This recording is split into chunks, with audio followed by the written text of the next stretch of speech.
The river was louder than his heartbeat. Ethan Clark, single dad of an 8-year-old, stood on the bridge clutching his only tie, the one his daughter had ironed for his job interview. Down below, the spring current snarled white and fast. Then a scream sliced the air. A small girl's red coat, bright as a warning flare, tumbled in the rapids. Without thinking, Ethan jumped. Ice-cold water bit his lungs, his shoes filled, his tie floated away like a lost promise. He grabbed the coat, fought the pull, dragged the girl toward a rock ledge, and blacked out to the sound of sirens. When he woke, the job interview was over. His phone buzzed with rejection messages, but outside his hospital room stood a woman in an expensive suit, trembling. "You saved my daughter," she whispered, and Ethan noticed the corporate badge on her chest, the same company that had just turned him down. The suit was 10 years old, but the hope it carried was brand new. Ethan Clark stood before the small clouded mirror in his apartment hallway, adjusting the knot of his tie for the 3rd time. It wasn't just any tie. It was the only one he owned, a deep navy silk that his daughter, Maya, had painstakingly ironed the night before. She had stood on a kitchen chair, her small hands guiding the heavy iron with a seriousness that both warmed and broke his heart. "You have to look like a boss, Daddy," she had declared, her 8-year-old voice filled with unwavering confidence in him. He could still see the faint impression of the iron's edge near the bottom, a tiny flaw that felt more like a signature of her love than a mistake. He touched the smooth fabric, a silent promise to her passing through his fingertips.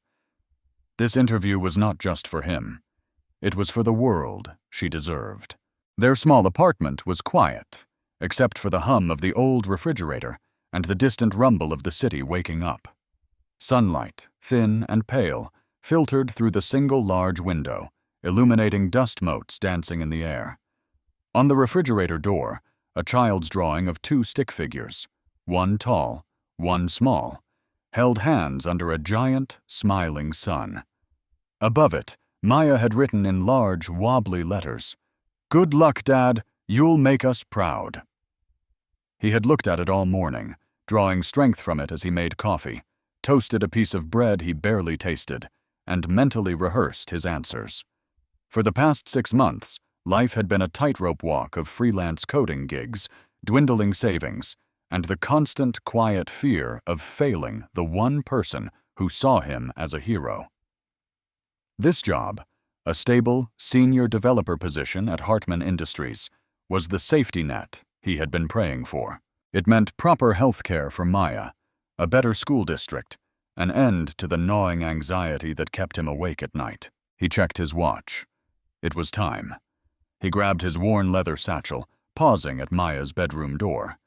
She was at school, but he could almost feel her presence, her bright energy lingering in the stillness. Before leaving, he took out his phone and played the voice note she had left him that morning, a daily ritual that had become his armor. Her sweet voice filled the silence, clear and bright. "Hi, Daddy. I hope you have the best day ever. Just remember what I told you. You're the smartest person I know. You'll make us proud, Dad. Love you." He closed his eyes, letting the words settle into his soul. It was a shield against the doubt that crept at the edges of his mind.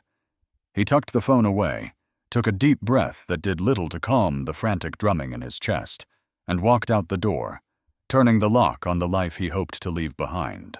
The bus ride was a blur of gray buildings and anonymous faces. Ethan stood, holding onto a cool metal pole, his gaze fixed on the world outside, but his mind miles away, cycling through technical questions and behavioral scenarios. He exited 2 stops early, deciding a walk would help clear his head. The air was cool with the promise of spring, but a damp chill still clung to the shadows. His route took him toward the old steel arch bridge that spanned the Kestrel River. The sound of the water grew louder as he approached, a low, constant roar that seemed to vibrate up through the soles of his polished shoes. The river was swollen from the recent mountain thaw, its surface a turbulent churn of gray and white foam. It was a powerful, indifferent force, a reminder of how small a single person was against the currents of the world. He clutched the strap of his satchel, the smooth leather a small anchor in the overwhelming sensory input of the moment. He was halfway across the bridge when the scream tore through the air. It was high-pitched, a sound of pure terror that cut through the deep rumble of the river and the distant city traffic. Ethan's head snapped up. His eyes scanned the walkway, the road, but saw nothing. Then he saw it, down in the churning water, a flash of crimson. It was a child's red coat, a vibrant splash of color against the angry gray of the rapids. The coat, and the small body inside it, was being tossed about like a forgotten toy. For a frozen second, the world seemed to slow down. He saw the empty, overturned tricycle near the bridge's edge. He saw a woman further down the riverbank, her hands to her mouth in a silent, horrified scream, her phone already to her ear, but they were too far. The current was too fast. There was no thought, no calculation of risk versus reward. The carefully constructed facade of the job applicant, the man with rehearsed answers and a freshly ironed tie, vanished. In his place was only a father. He saw Maya's face, heard her voice in his head. "You'll make us proud, Dad." His satchel hit the pavement with a thud. He kicked off his shoes. The world narrowed to a single point of focus, the red coat. He vaulted over the railing without a moment of hesitation. The shock of the ice-cold water was a physical blow, driving the air from his lungs in a painful gasp. It was colder than he could have ever imagined, a biting, paralyzing cold that seized his muscles. The current was a monster, pulling him under, its power far greater than it had looked from above. His suit, now heavy as lead, dragged him down. He fought his way back to the surface, sputtering, his eyes stinging as he searched for the red coat. He saw it, a few yards away, and his tie, his daughter's promise, floated past his face like a piece of lost seaweed before being swept away. He ignored it and swam, his strokes clumsy and desperate, fueled by a primal surge of adrenaline.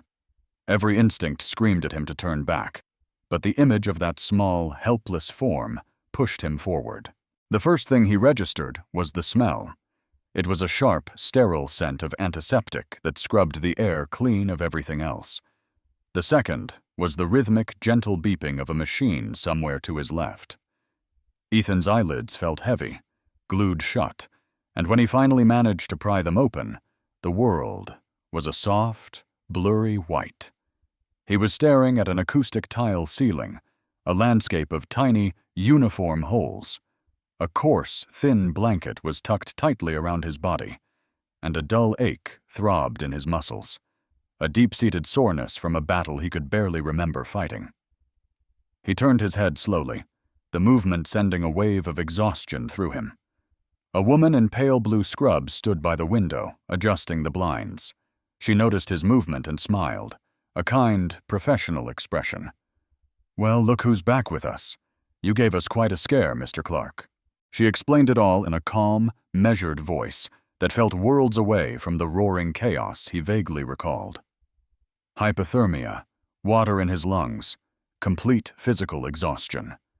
The paramedics had pulled him from the rock ledge just moments after he had pushed the little girl to safety. He had been unconscious when they arrived. "And the girl?" Ethan's voice was a dry rasp, the words scratching his throat. "Is she all right?" The nurse's smile widened, becoming genuine. "She's perfectly fine. A few scrapes and a terrible fright, but her parents took her home hours ago. You saved her life, Mr. Clark. You're a hero." The word felt strange, an ill-fitting coat. He wasn't a hero. He was just a father who had seen a child in danger.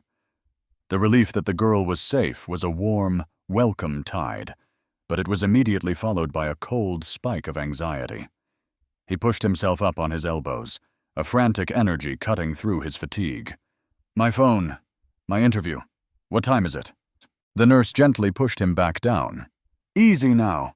You need to rest." But he was already reaching for the small bedside table, where his personal effects lay in a clear plastic bag.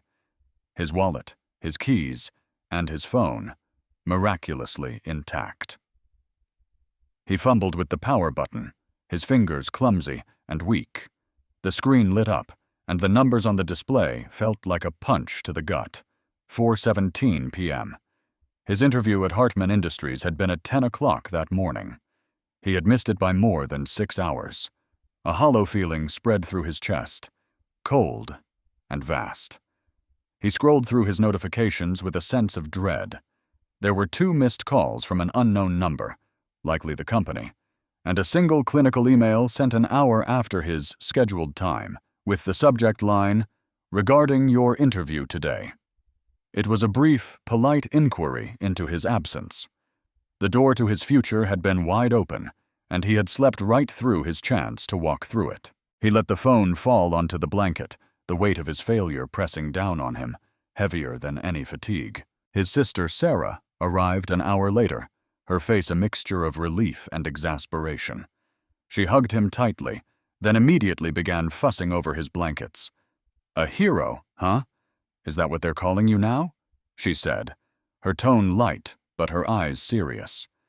"You're all over the local news sites. Some bystander caught it on their phone." She pulled out her own phone and showed him an article. The headline read, "Anonymous hero dives into Kestrel River to save child." Below it was a blurry, distant photo. A man, a figure he barely recognized as himself, was in the water, his arm hooked around a small red coat. His face was obscured by the spray of the rapids. There was no name, no identity, just a grainy image of a selfless act. "They don't know who you are," Sarah continued, scrolling through the text. "The girl's family left in a hurry to get her checked out. By the time anyone thought to ask for your name, you were already in the ambulance." Ethan barely listened. The fleeting, anonymous praise felt meaningless, a ghost story that had nothing to do with the concrete reality of his situation. A few days later, back in the quiet of his own apartment, the true cost of his good deed began to settle in. The hospital had discharged him with a clean bill of health, but also with a thick envelope containing the bill for his emergency care, a sum that made his stomach clench. It joined the growing pile of envelopes on his small kitchen table. A second notice from the electric company. A polite but firm reminder from his landlord that rent was due at the end of the week. Each white envelope felt like a brick being added to a wall that was slowly closing in on him and Maya. The warmth of the brief, anonymous praise had faded completely, leaving behind the cold, hard facts of his life. He was unemployed. His savings were nearly gone, and he had just added a substantial medical bill to his list of debts. The hope that had filled him on the morning of the interview now felt like a cruel joke. He spent his days searching for other jobs, sending out applications to companies that felt like a step down, his confidence shaken. He kept his email open, clinging to a sliver of irrational hope that someone from Hartman Industries might have seen the news, put 2 and 2 together, and reached out to reschedule. He knew it was foolish, but he couldn't help it. Then, a week after the incident, a new email from them finally appeared in his inbox. His heart gave a painful lurch. The subject line was neutral. "Update on your application for senior developer." He took a deep breath and clicked it open. The words were a wall of polite, corporate indifference. "Thank you for your interest in Hartman Industries." The position generated a great deal of interest from many highly qualified candidates. After careful consideration, we have decided to move forward with another candidate whose qualifications more closely match our current needs. It was a standard, soul-crushing form letter. He read it 3 times, as if the words might change. There was no mention of his missed appointment, no acknowledgement of his existence beyond this final, impersonal dismissal. He closed his laptop and stared at the drawing on his refrigerator, the 2 stick figures holding hands under a smiling sun. The promise he had made to his daughter that morning on the bridge felt like a lifetime away, lost to the current, just like his one good tie. The quiet of the following week was heavier than any noise. It was the quiet of unanswered emails, of a silent phone, of hope dwindling with each passing day. Ethan tried to establish a new routine, a fragile scaffolding of normalcy for Maya's sake. He would wake up, make her breakfast, walk her to the school bus, and then return to the suffocating stillness of the apartment to spend 8 hours hunting for freelance work that paid just enough to keep them afloat, but never enough to let them breathe. The stack of bills on his kitchen table had become a permanent fixture, a small white monument to his anxiety. He would stare at it, the numbers swimming before his eyes, a constant reminder of the interview he'd missed and the comfortable future that had slipped through his fingers. He was measuring out rice for a simple dinner when he heard it, a low, purring engine sound, so different from the usual sputter and rattle of the cars on his street that it made him pause. He walked to the window and looked down. Parked directly in front of his aging brick apartment building was a car that looked like it had been teleported from another universe. It was a long, sleek black sedan, polished to a mirror shine that reflected the gray afternoon sky. Every line of the vehicle spoke of quiet, effortless wealth. It was the kind of car he had only ever seen in magazines or behind the velvet ropes of a showroom. As he watched, a chauffeur in a dark suit stepped out from the driver's side and opened the rear passenger door. A woman emerged, her movements graceful and composed. She was dressed in a charcoal gray pantsuit tailored with such precision, it seemed molded to her. Even from 3 stories up, Ethan could sense an aura of authority around her. She looked up, her eyes scanning the building numbers, and for a moment, he felt a strange sense of dislocation, as if he were watching a scene from a movie that had mistakenly wandered into his own life. A few minutes later, a firm but polite knock echoed through his apartment. He wiped his hands on a dish towel, his heart beginning to beat a little faster. He wasn't expecting anyone. He opened the door to find the woman from the car standing in the dimly lit hallway. Up close, her poise was even more apparent. But he could also see the faint, dark circles under her eyes, a sign of stress that her expensive makeup couldn't entirely conceal.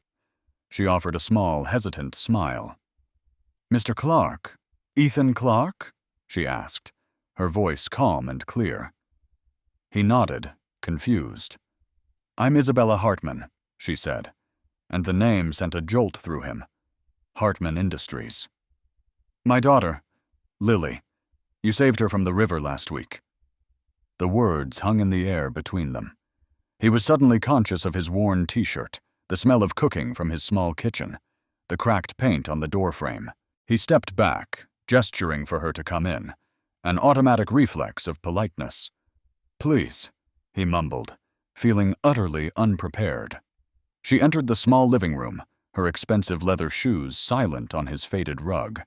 She took in the space, the clean but threadbare sofa, the bookshelf overflowing with Maya's colorful books, the drawings still taped to the refrigerator, with a single, sweeping glance that was impossible to read.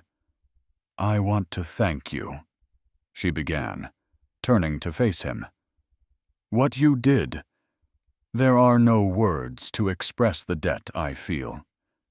The doctors said that if you hadn't pulled her out exactly when you did, she—" Her voice broke for a fraction of a second, the first crack in her polished exterior. "You gave me back my daughter, Mr. Clark." Ethan simply shook his head, uncomfortable under the weight of her gratitude. "I just did what anyone would have done," he said quietly. "I'm just glad she's okay." "But not everyone would have," she insisted, her gaze intense. "Most people freeze. They wait for someone else. You didn't."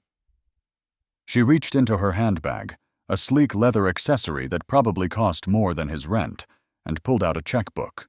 The sight of it made the air in the room feel thin. "I know that a simple thank you is inadequate for something like this," she said, her voice regaining its businesslike tone.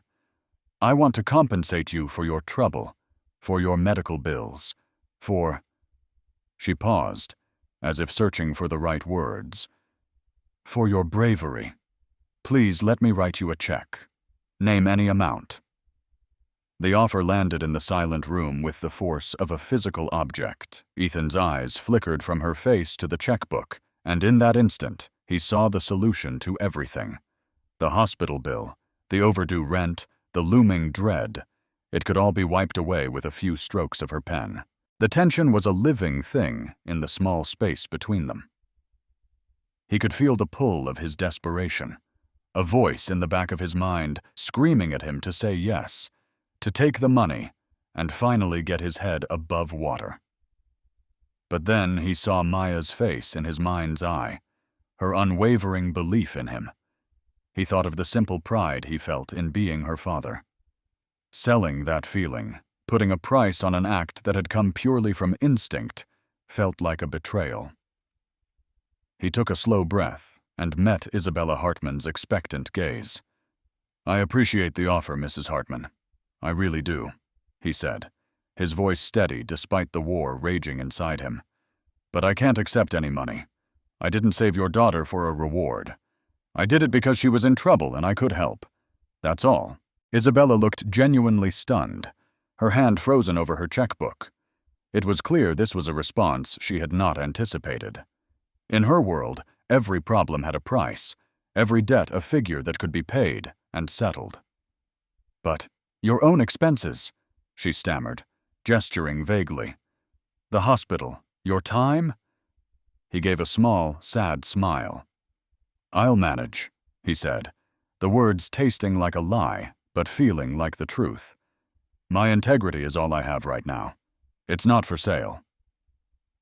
A look of complex emotion crossed her face. Confusion, frustration, but also a flicker of respect.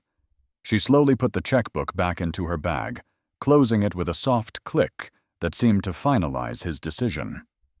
"I don't understand," she said, more to herself than to him, "but I will respect your wishes."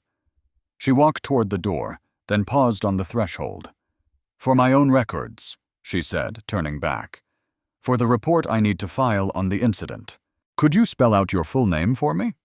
It sounded like a perfunctory, almost bureaucratic request.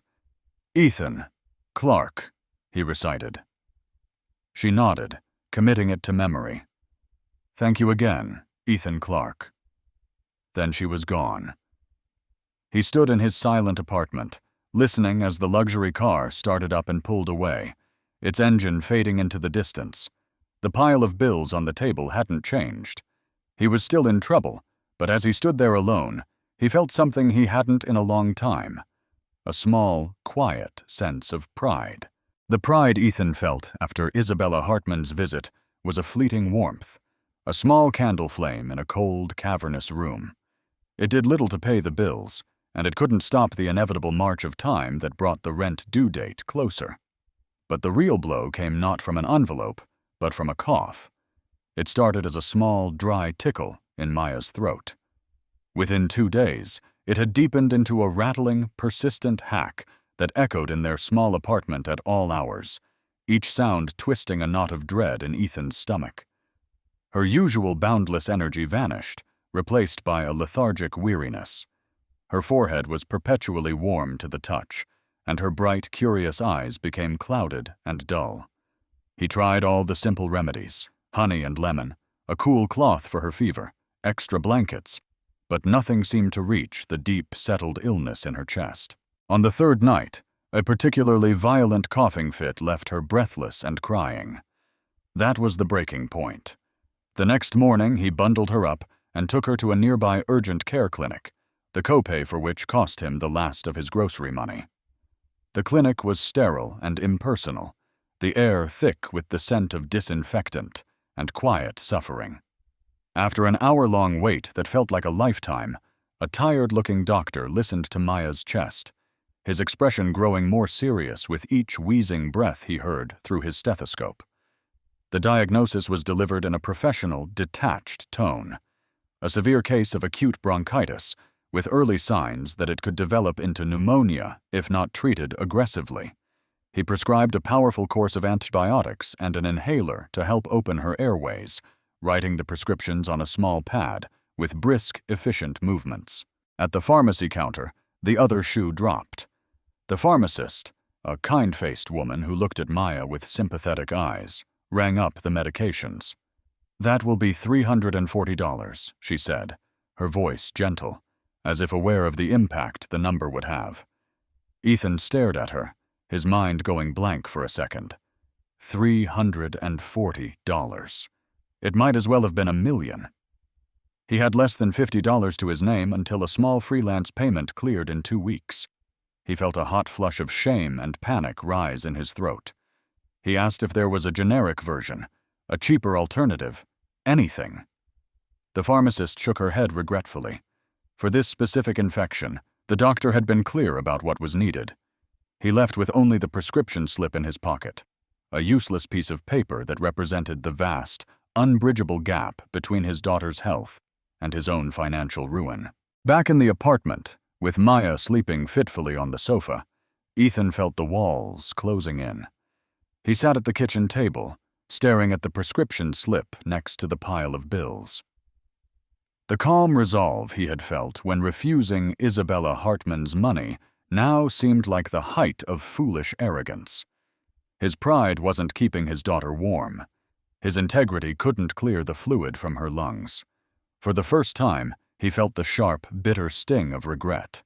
He remembered the crisp, blank check in her hand, the open-ended offer.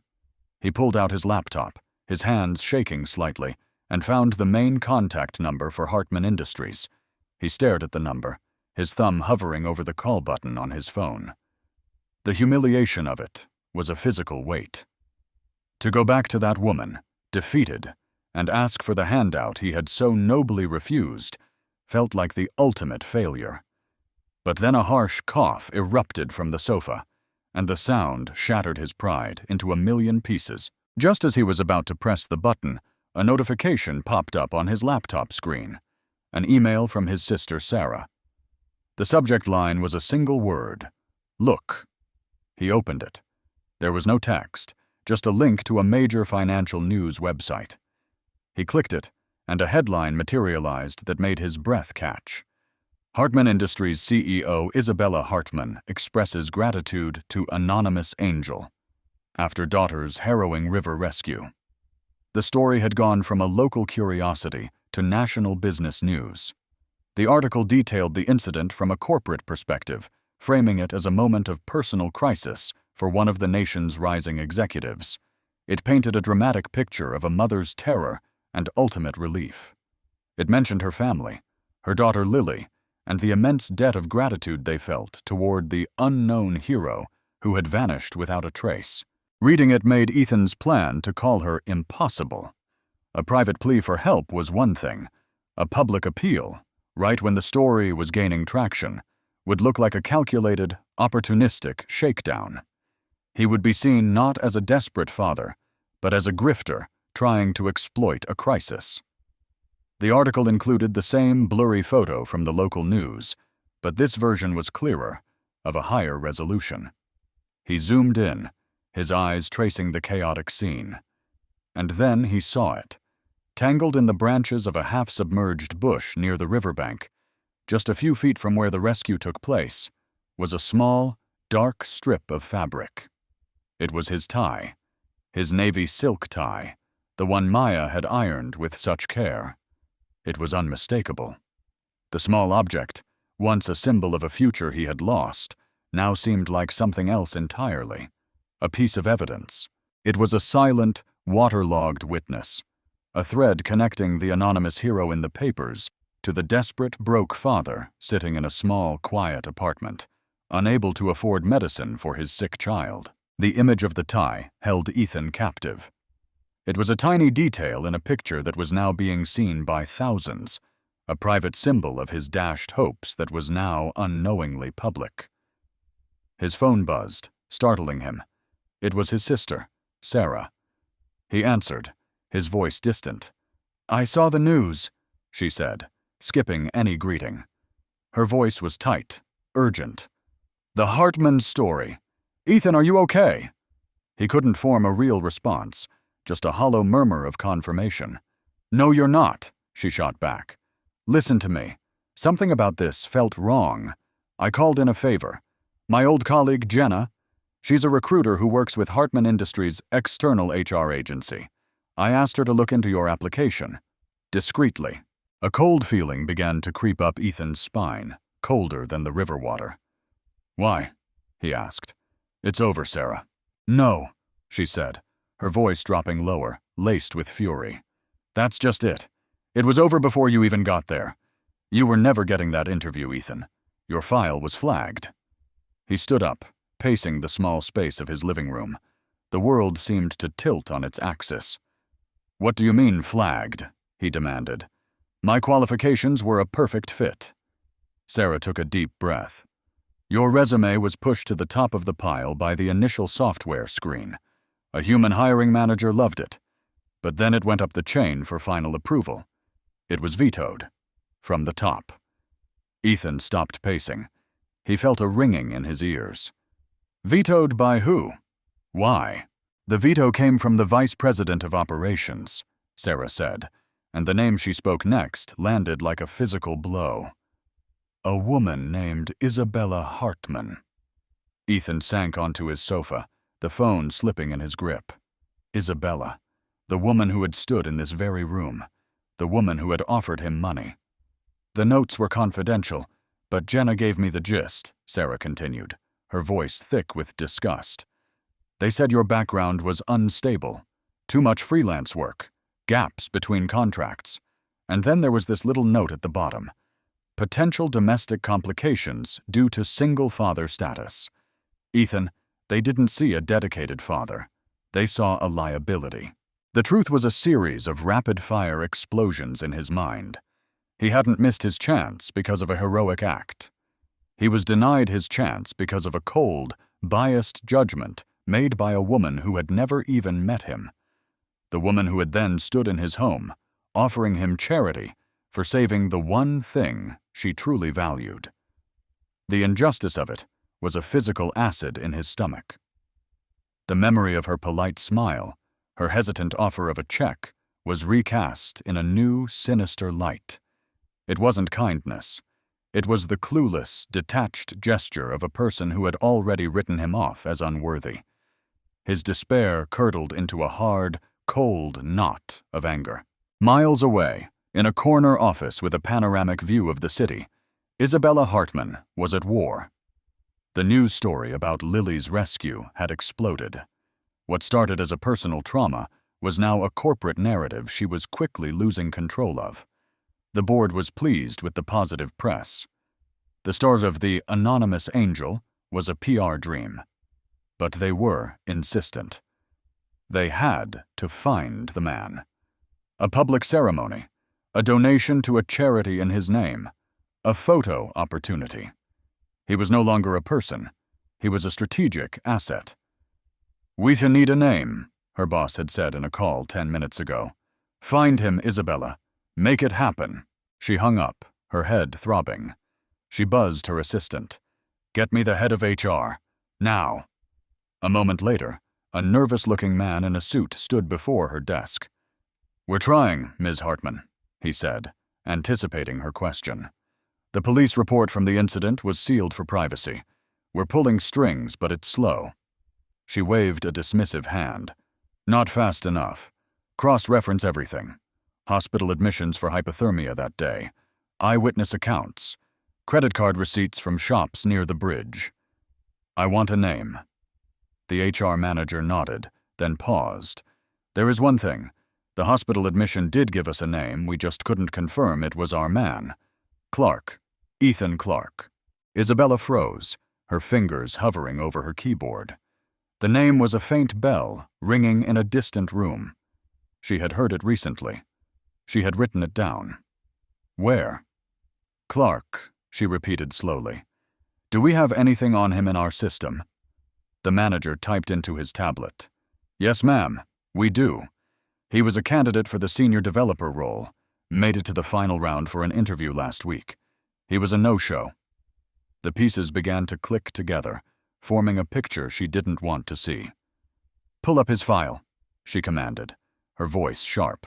A second later, Ethan Clark's professional life was on her screen. His resume, his work history, his headshot, the same tired but kind eyes she had looked into in that small, worn-out apartment. Her breath caught in her throat. Below his photo was the internal HR assessment, and below that, in cold final text, were her own notes. The last entry, dated the day before the river incident, was her own digital signature next to a single, brutal word: veto. And the reason? Unstable work history, potential for domestic complications. The world contracted to the glowing screen in front of her. Her mind raced, connecting the dots in a sickening, high-speed collision. The man she had personally rejected as an unreliable risk, the man whose future she had dismissed with a click, was the same man who had jumped into a freezing river to save her child. The anonymous hero the company was desperately searching for was the candidate she had deemed unworthy of even a conversation. The irony was a physical shock, knocking the air from her lungs. She looked from Ethan's picture on the screen to the silver-framed photo of Lily smiling on her desk. She had protected her daughter from the river, but she had personally tried to ruin the life of her daughter's savior. The guilt was a tidal wave, immense and suffocating, and it pulled her under. The truth, once known, refused to stay contained. It seeped out, not through corporate channels, but through the dogged persistence of a journalist named Clara Jennings. Clara wasn't a business reporter. She covered human interest stories, and she had a finely tuned instinct for corporate hypocrisy. The official Hartman Industries narrative of the anonymous angel felt too neat, too polished. She started digging. Her first clue was the tie in the high-resolution photograph of the rescue, an object that spoke of a professional life violently interrupted. Acting on a hunch, she worked her sources, starting with a contact at the city's emergency services. A quiet confirmation came back. The John Doe admitted for severe hypothermia from the Kestrel River incident was Ethan Clark. The name was a key. A quick search revealed his professional profile, a developer with a strong resume. Another, deeper search, aided by an anonymous, angry tip from a source within Hartman's HR network, gave her the final, explosive piece of the puzzle.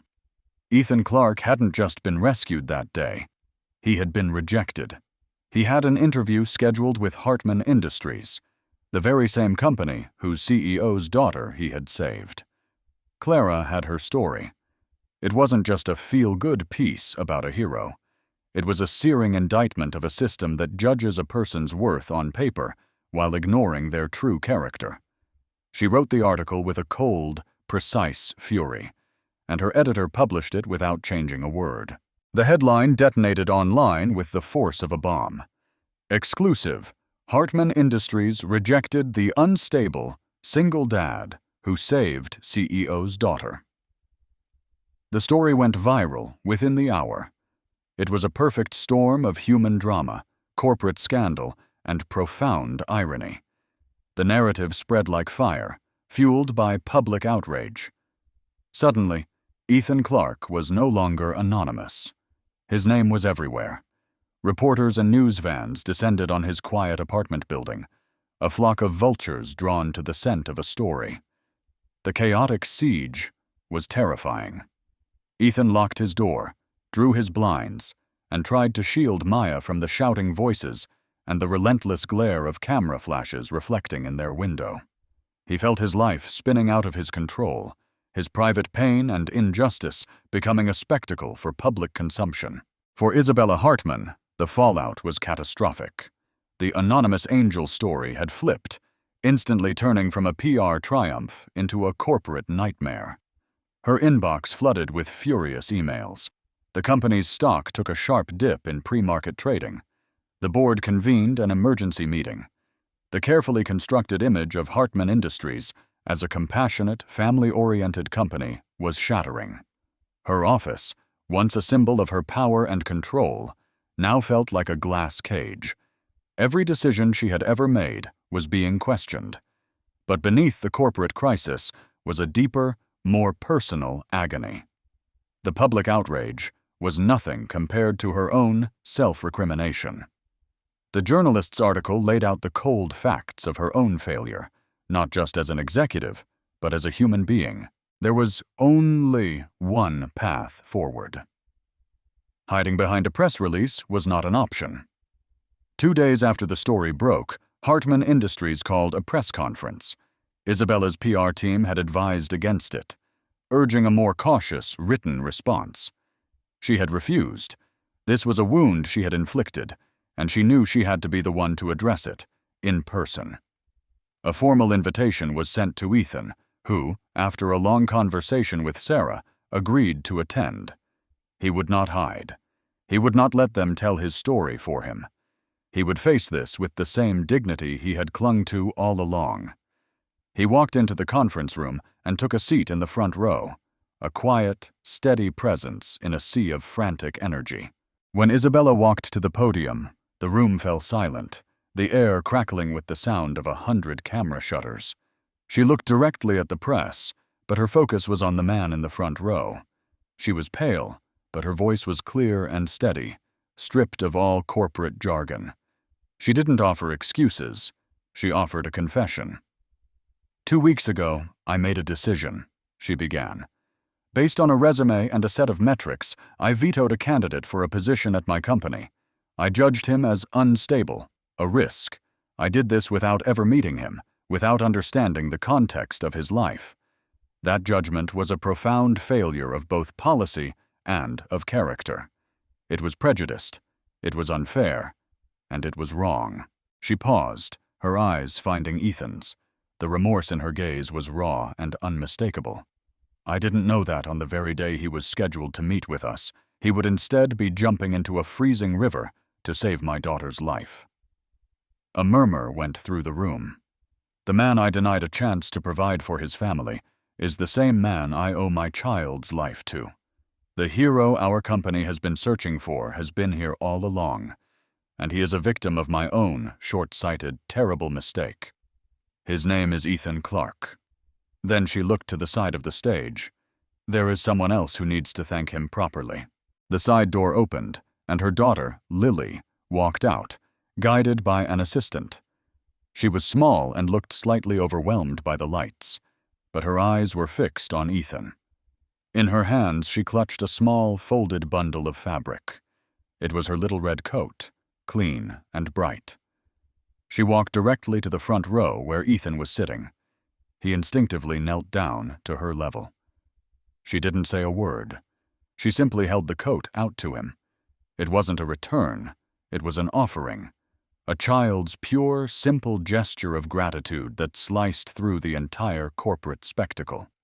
Ethan took it, his hands closing over hers for a brief moment. In that instant, the roar of the press, the flashing lights, all of it faded away. There was only the quiet, profound connection between the man who had lost everything and the child he had saved. Autumn had settled over the city, trading the frantic green of summer for the quiet, thoughtful golds and reds of October. 6 months had passed since the press conference. 6 months in which the seasons of Ethan's life had changed as dramatically as the leaves on the trees. He now sat not in his dim, cramped apartment hunting for freelance gigs, but in a spacious, sunlit office on the 12th floor of the Hartman Industries Tower. He was not, however, a senior developer.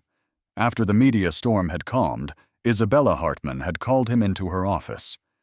In a conversation marked by a profound, humbling sincerity, she had offered not charity, but a proposition. She had created a new department, a corporate foundation focused on community safety and social responsibility, and she wanted him to help lead it. "I need someone to keep us honest," she had told him. "Someone who understands the real world, not just the world on a balance sheet. I need someone who runs toward trouble, not away from it." And so, he had accepted. His job was to find and fund local heroes, to build programs that prevented the kinds of accidents that had nearly claimed her daughter to be the company's conscience. It was a role that fit him better than the coding position ever could have. It was a job built not on his technical skills, but on his character. The constant, gnawing anxiety that had been his companion for years had finally receded. He could afford Maya's new school, the best health care, and a small, bright apartment in a quiet neighborhood. He and Isabella worked with a respectful distance. There was no easy friendship between them. The history was too complex for that. But there was a deep, unspoken understanding. She had been given a second chance with her daughter, and she was determined to be worthy of it. He saw the genuine change in her, and she, in turn, trusted his judgment implicitly, a quiet acknowledgement of the debt that could never truly be repaid. On a bright, cool Saturday afternoon, Ethan and Maya went for a walk. Maya, now a healthy, thriving 9-year-old, skipped ahead, her laughter echoing in the crisp air. She was a different child than the one who had so carefully ironed his tie half a year ago, more confident, her world now a place of safety and stability. Their path, almost by an unconscious design, led them toward the Kestrel River. He had avoided this place for months, the memory of the roaring water still too sharp. But today, it felt different. The river was no longer the snarling beast of that spring morning. It was calm and peaceful, its surface a glittering sheet of blue and silver, reflecting the clear autumn sky.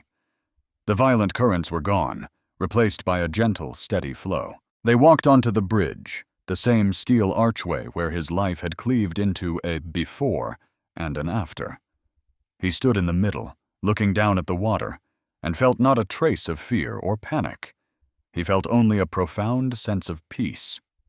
"This is where it happened, isn't it?" Maya asked softly, her hand slipping into his. She knew the story, not the version from the news, but the simple, honest one he had told her. He nodded.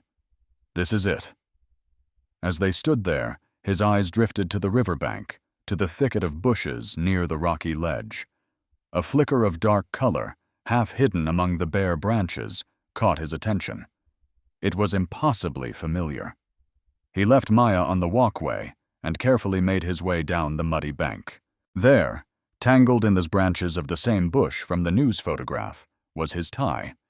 It had been there for 6 months, through the sun of summer and the rains of autumn. The navy silk was faded to a soft gray blue, weathered and stained by the elements, but it was still intact. He gently untangled it from the branches, the fabric cool and damp in his hands. He stood up and held it, this relic of his former life. This piece of silk had been a symbol of so many things. It had been the emblem of his hope, the one his daughter had pressed so carefully. It had become a symbol of his loss, a promise that had floated away in the current. For a time, it was a piece of evidence in a public trial. But now, as he stood there holding it, it became something else entirely. It was an emblem of his journey, a testament to the fact that the best parts of a person, their integrity, their courage, could endure any storm and remain whole. He walked back up to the bridge, the faded tie draped over his hand.